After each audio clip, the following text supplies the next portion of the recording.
Hello dear learner, welcome to my channel Study from Home with Rachna ma'am. Our today's topic is cube. Learners, जैसा कि हम लोग ये chapter पढ़ रहे हैं squares, cube and their roots, तो हम लोग ने स्क्वायर्स और उसके स्क्वायर रूट्स हम लोग पढ़ चुके हैं. अब हम लोग पढ़ रहे हैं क्यूब. ठीक है, ये उसी चैप्टर का पार्ट है. हमारा नेक्स्ट टॉपिक है क्यूब.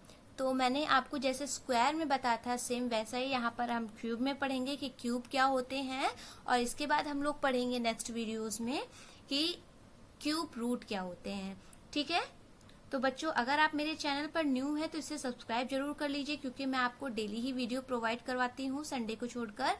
तो आप डेली ही मेरे साथ जुड़े रह सकते हैं और मैं आपको सारे सम्स करवाती हूँ और आपको एकदम बेसिक कॉन्सेप्ट से पढ़ाती हूँ. ठीक है, अगर अभी तक आपने मेरी वीडियो को लाइक नहीं किया है तो इसे लाइक कर लीजिए. चलिए हम अपना आज का टॉपिक स्टार्ट करते हैं. क्यूब. क्यूब क्या होते हैं? When we multiply a number thrice by itself we call it the number has been cubed.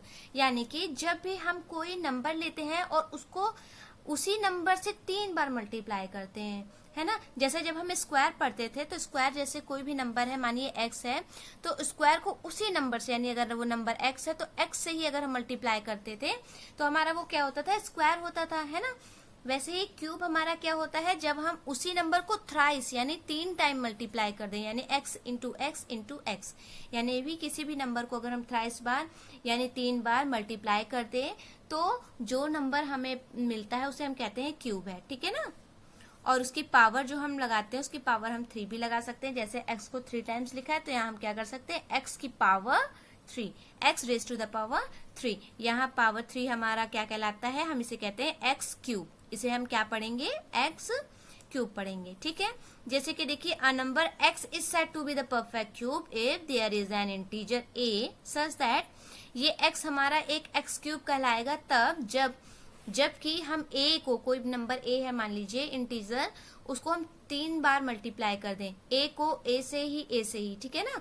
तो यहाँ पर हमारा ये क्या कहलाएगा? a, यानी कि ये इसका क्यूब कहलाएगा. ठीक है, या हम इसे ऐसे भी लिख सकते हैं a की पावर 3. ये हमारा क्या कहलाएगा? a क्यूब कहलाएगा.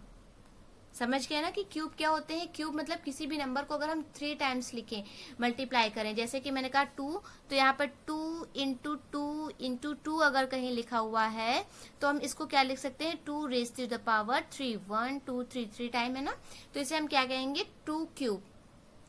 ठीक है, 2 क्यूब कह सकते हैं. या फिर हम इसका जब आंसर निकालेंगे 2 2 4 4 2 8, तो हम इसे 8 कह सकते हैं. ठीक है, यानी ये कह सकते हैं 2 का क्यूब हमारा क्या होता है? 8 होता है. ओके, अब हम लोग चलिए देखते हैं प्रॉपर्टीज ऑफ क्यूब क्या होते हैं. जैसे हम लोग ने स्क्वायर में प्रॉपर्टीज पढ़ी थी, है ना, वैसे हम लोग क्यूब में कुछ प्रॉपर्टीज पढ़ेंगे कि क्यूब की क्या प्रॉपर्टीज होती हैं. The cube of even natural number are always even. यानी कि आप कभी भी किसी भी नंबर का अगर आप क्यूब निकाल रहे हैं, इवन नेचुरल नंबर है, कैसा नंबर होना चाहिए? वो इवन होना चाहिए. ठीक है, ऑड नहीं होना चाहिए, इवन नंबर होना चाहिए. तो वो हमेशा ही क्या होगा? इवन होगा. ठीक है, जैसे देखिए 2 है तो 2 का क्यूब अगर हम निकालेंगे, क्यूब मतलब क्या होता है? क्यूब मतलब होता है 2 को हमें 3 टाइम्स मल्टीप्लाई करना है, यानी 2 इंटू 2 इंटू 2. ठीक है, कई बच्चे कंफ्यूज होकर 2 इंटू 3 कर देते हैं, 2 3 6 कर देते हैं. ऐसा नहीं करना है आपको, इसको 2 को 3 टाइम मल्टीप्लाई करना है, 2 इंटू 2 इंटू 2. अच्छा, 2 हमारा क्या है? इवन नंबर भी है, तो 2 को अगर हम 3 बार मल्टीप्लाई करेंगे तो 2 2 4 4 2 8 आएगा ना. तो आप देखिए इवन नंबर का हमेशा ही क्यूब हमारा क्या आता है? एक इवन नंबर ही आता है. जैसे 4 है तो 4 का अगर आप क्यूब करेंगे यानी 4 4 16, और 16 4 अगर मल्टीप्लाई करेंगे तो 64 आ जाएगा. 4 हमारा इवन नंबर है तो 64 जो इसका क्यूब आएगा वो भी हमारा क्या होगा? इवन नंबर होगा. 6 का क्यूब 216 होता है, तो आप देखिए ये इवन नंबर है और इवन नंबर का क्यूब हमेशा इवन नंबर ही होता है. ठीक है, उसी तरह से बी पॉइंट देखिए. बी प्रॉपर्टी क्या है हमारी? The cube of the odd natural numbers are always odd. यानी कि कभी भी ऑड नेचुरल नंबर्स अगर हैं और उनका हम क्यूब करेंगे तो उनका क्यूब हमेशा हमारा क्या आएगा? एक ऑड नंबर ही आएगा. ठीक है, यानी इवन नंबर का क्यूब हमेशा इवन, ऑड नंबर का क्यूब हमेशा ऑड रहेगा. जैसे कि देखिए 3 का अगर हम क्यूब करें यानी 3 को 3 बार मल्टीप्लाई करें तो 3 3 9 और 9 3 27 होता है. तो ये आ गया 27. 3 हमारा कैसा है? ऑड नंबर है, और ये 27 भी हमारा कैसा है? एक ऑड नंबर है. ठीक है, यहाँ देखिए 5 हमारा क्या है, 5 एक और नंबर है, और जब हमने 5 का क्यूब किया यानी 5 को 3 बार मल्टीप्लाई किया तो हमारा आया 125, और ये भी हमारा क्या आया, ऑड नंबर आया। 7 का क्यूब आता है 343, ये भी हमारा क्या है, ऑड नंबर।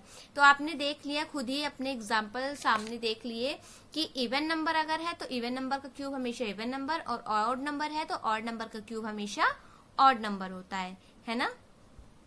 अब यहाँ पर देखते हैं अगला, the cube of the negative integer are always negative. जैसा कि मैंने आपको बताया भी था उस वाले वीडियो में, स्क्वायर की प्रॉपर्टीज जब हम लोग पढ़ रहे थे तो वहां मैंने आपको बताया था अगर निगेटिव कोई इंटीजर होता है और उसकी पावर अगर पॉजिटिव है, अगर उसकी पावर इवन नंबर्स में है तो नंबर हमारा पॉजिटिव आता है, ठीक है। अगर उसकी जो पावर है वो ऑड नंबर्स में है तो आंसर हमारा जो आता है वो हमेशा माइनस का आता है। तो आप खुद ही बताइए, ये जो क्यूब लिखा है, ये 3 जो लिखा है, यानी पावर हमारा किस में, ऑड नंबर्स में है ना। पावर जो हमारी है, ये पावर 3 जो है वो हमारी ऑड नंबर है, तो ऑड नंबर है तो हमेशा आंसर हमारा किस में आएगा, माइनस में। कोई भी अगर निगेटिव इंटीजर है उसका अगर हम क्यूब करेंगे तो उसका आंसर हमेशा क्या आएगा, माइनस में ही आएगा। क्यों? क्योंकि उसकी पावर हमारी ऑड है, ठीक है ना। तो वही इसमें कहा गया है कि the cube of negative integer are always negative. अगर किसी भी इंटीजर का, निगेटिव इंटीजर का हम क्यूब निकालते वो हमेशा ही क्या होगा, निगेटिव होगा। अच्छा क्यों होगा जरा देखिए, जैसे हमने -2 का क्यूब किया है तो -2 इंटू -2 इंटू -2 करेंगे ना 3 टाइम्स। तो यहाँ देखिए 2 2 से क्या हो जाएगा 4, 4 2 से क्या हो जाएगा 8 हो जाएगा। अब ये माइनस और ये माइनस, माइनस माइनस जब मल्टीप्लाई करते हैं तो क्या बन जाते हैं, हमारे प्लस बन जाते हैं। और प्लस और ये मल्टीप्लाई और ये एक और माइनस है, तो प्लस माइनस हमारे क्या हो जाएंगे, फिर से माइनस आ जाएगा ना। तो प्लस माइनस माइनस हो जाएगा, तो इसलिए यहाँ पर हमेशा क्या रहता है, माइनस आ जाता है, ठीक है। और अगर यही पावर यहाँ पर इवन होती, यानी पावर अगर हम 4 कर देते तो ये हमारा आंसर किस में आ जाता, प्लस में आ जाता। लेकिन अभी तो हमारी पावर ऑड है यानी क्यूब है, तो हमेशा हमारा आंसर जो है वो माइनस का आएगा अगर यहाँ पे निगेटिव इंटीजर है तो, ठीक है। अगला देखते हैं डी वाला, the cube of the rational number x upon y is x cube upon y cube और it can be written as xy का होल क्यूब। बहुत आसान है। क्या कहा गया, अगर कोई हमारा rational number x upon y के फॉर्म में है, ठीक है, तो उसको हम कैसे लिख सकते हैं, उसका क्यूब हम ऐसे भी लिख सकते हैं, अलग अलग भी लिख सकते हैं, यानी x का क्यूब लगाया और y का क्यूब लगाया, आप ऐसे भी लिख सकते हैं, और या फिर इस पूरे का होल यहाँ पे क्यूब लिख सकते हैं, ठीक है। जैसे यहाँ पे लिखा हुआ देखिए, x अपॉन वाई का अगर आपको क्यूब लिखना है तो आप x का क्यूब अलग अपॉन y का क्यूब अलग ऐसे भी लिख सकते हैं, और पूरा x अपॉन y का होल क्यूब भी ऐसे करके भी लिख सकते हैं, ठीक है। जैसे मान लीजिए 4/5 का क्यूब निकालना है तो ये 4 को 3 बार, क्योंकि ये क्यूब होल में लगा हुआ है, ब्रैकेट लगाया ना, तो होल में है यानी ऊपर 4 का भी है और 5 का भी है, ठीक है। तो 4 को 3 टाइम्स मल्टीप्लाई करेंगे, अपॉन लगाएंगे, 5 है, 5 में भी क्यूब लगाया तो 5 को 3 टाइम्स मल्टीप्लाई करेंगे, ठीक है। तो 4 4 जा 16, 16 4 जा 64, 5 5 जा 25, 25 5 जा 25, 5 5 जा 25, 25 5 जा 125, यहाँ पर क्या आएगा 125। तो यहाँ पर क्या आ जाएगा हमारा 64/125, ठीक है। बहुत ही आसान था ना। तो यहाँ पर देखिए ई वाला हमारा क्या लिखा है, the cube of the product of the number is equal to the product of their cube. बहुत ही इजी है, कहा है the cube of the product of the number.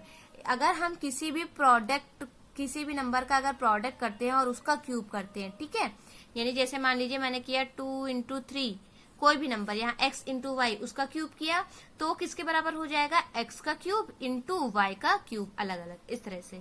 चाहे आप ऐसे लिखिए होल में लगा दीजिए क्यूब, चाहे आप अलग अलग क्यूब लगा दीजिए, बात क्या है हमारी, सेम है, ठीक है।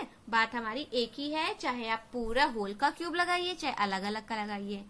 देखिए यहाँ मल्टीप्लाई में था सेम, यहाँ डिवाइड में भी हम लोग ने पढ़ा भी है। देखिए यहाँ चाहे हम अलग अलग का लगाएं, यहाँ पर मैंने देखिए बताया ना आपको, यहाँ चाहे हम अलग अलग का लगाएं चाहे एक साथ ब्रैकेट लगा के कर दें, है ना क्यूब, सेम वैसे ही यहाँ पर भी है।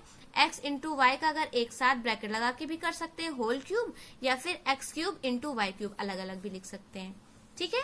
आंसर हमारा क्या रहता है, हमेशा सेम रहता है। चलिए यहाँ पर देखते हैं एक एग्जाम्पल, 2 × 4 का क्यूब अगर हमने लिखा तो 2 का भी क्यूब है ये और 4 का भी क्यूब है, तो देखिए यहाँ पर 2 क्यूब लिखा है इंटू 4 क्यूब। 2 का क्यूब हमारा 8 होता है, 4 का क्यूब हमारा 64 होता है, दोनों को मल्टीप्लाई कर लिया हमने, कितना आ गया 512। और आपको पता है 512 किसका क्यूब होता है, 8 का क्यूब होता है। चाहे आप ऐसे अलग अलग सॉल्व करें चाहे यही अंदर ही सॉल्व कर लें, 2 4 जा 8 का क्यूब हो गया ना, तो ये डायरेक्ट हम लोग 8 का क्यूब यहाँ 512 लिख सकते थे, ठीक है। यहाँ पर चाहे हम डायरेक्ट भी लिख सकते थे, 4 2 8 अंदर हमने मल्टीप्लाई कर लिया और उसका क्यूब कर दिया, तो 8 का क्यूब हमारा 512 हो गया। या फिर आप अलग अलग भी करके कर सकते हो कि पहले 2 का क्यूब फाइंड कर लो 8, फिर 4 का क्यूब फाइंड कर लो 64, फिर दोनों को मल्टीप्लाई करके 512 लिख लो। ठीक है, दोनों हमारे सेम है। चाहे इसमें भी देखिए आप एग्जाम्पल 5 into 6 है, तो चाहे आप 5 6 30, 6 5 30 होता है ना, 30 का क्यूब चाहे कर लीजिए और यहाँ आंसर लिख दीजिए। या फिर आप अलग अलग कर लीजिए, पहले 5 का क्यूब कर लीजिए, 5 का क्यूब 125, फिर बाद में 6 का क्यूब कर लीजिए, 6 का क्यूब हमारा 216, दोनों को मल्टीप्लाई करेंगे कितना आएगा 27,000 आ जाएगा। और ये हमारा होता है 30 का क्यूब। तो यहाँ पर देखिए यही हमारा 30 का भी क्यूब आता है, और यही अगर हम अलग अलग करके करते हैं तो भी हमारा यही आता है। तो यानी दोनों ही तरफ से हमारा क्या होता है, सेम होता है। तो आप इसको ऐसे भी लिख सकते हैं, ऐसे भी लिख सकते हैं। F वाला देखिए, the cube of any multiple of 2 is divisible by 8।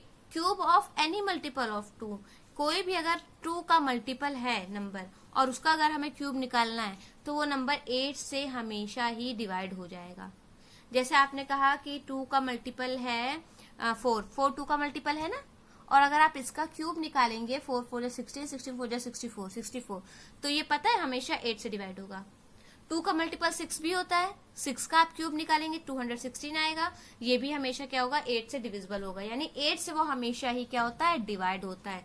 ये एक तरह का हमने आपको एक फैक्ट बता दिया, ठीक है, जिसे आप हमेशा याद रखेंगे कि अगर कोई भी इवन नंबर है या फिर मल्टीपल ऑफ 2 कह दीजिए, चाहे मल्टीपल ऑफ 2 कहिए चाहे इवन नंबर कहिए, तो उसका अगर हम क्यूब करते हैं तो वो हमेशा ही 8 का क्या होता है, 8 से डिविजिबल हो जाता है पूरा पूरा। ठीक है, ओके। तो नेक्स्ट देखते हैं, the cube of multiple of 3 is divisible by 27। यानी कि यहाँ पे जो इसके पहले वाला मैंने आपको बताया था उसमें बताया था मैं the cube of multiple of 2 है ना, कि 2 का मल्टीपल हमेशा 8 से डिवाइड होता है। और यहाँ पे देखिए 3 का मल्टीपल अगर आप कोई भी लिखेंगे, 3 का मल्टीपल यानी 3 1 3, 3 2 6 भी हो सकता है, 3 4 12, 3 5 15 है ना। 3 के जितने भी मल्टीपल हैं उनका अगर कभी भी हम लोग क्यूब फाइंड करते हैं तो वो हमेशा ही 27 से क्या होते हैं, डिविजिबल हो जाते हैं, यानी वो 27 से हमेशा ही डिवाइड हो जाएंगे। ठीक है, तो ये भी एक तरह का क्या हमने आपको बता दिया फैक्ट। जैसे एक एग्जांपल देखिए 6 है, तो 6 3 का मल्टीपल है ना, 3 2 6 होता है, तो 6 3 का मल्टीपल है, लेकिन जब हम इसका क्यूब करते हैं 216 आता है, तो ये हमारा किससे होगा डिवाइड, 27 से पूरी तरह से क्या हो जाएगा, डिविजिबल हो जाएगा, कोई भी रिमाइंडर नहीं आएगा। ठीक है, सेम उसी तरह से 9 देखिए, 9 भी 3 का मल्टीपल है, तो 9 का अगर हम क्यूब निकालते हैं 729, तो ये भी पूरी तरह से 27 से क्या होता है, डिवाइड होता है। आप डिवाइड करके भी चेक कर सकते हैं, डिवाइड करेंगे तो आप देखेंगे पूरी तरह से ये क्या हो गया है, डिविजिबल हो गया है। ठीक है, तो बच्चों मैं आशा करती हूँ कि आपको ये वीडियो समझ में आई होगी और वीडियो पसंद भी जरूर आई होगी। तो आप लोग इसे लाइक जरूर कर दीजिएगा। जैसा कि मैं आपसे हर वीडियो के लास्ट में क्वेश्चन पूछती हूँ, तो मैं इस वीडियो के लास्ट में भी आपसे एक क्वेश्चन पूछूंगी जिसे आपको कमेंट बॉक्स में रिप्लाई करके देना है। ओके, इस वीडियो को अपने दोस्तों के साथ, रिलेटिव्स के साथ ज्यादा से ज्यादा शेयर कीजिए। आप मेरे साथ फेसबुक पर भी जुड़ सकते हैं। मेरा फेसबुक पेज का लिंक मैंने डिस्क्रिप्शन बॉक्स में दे रखा है, उसमें आप जाकर चेक कर सकते हैं। Okay, thank you.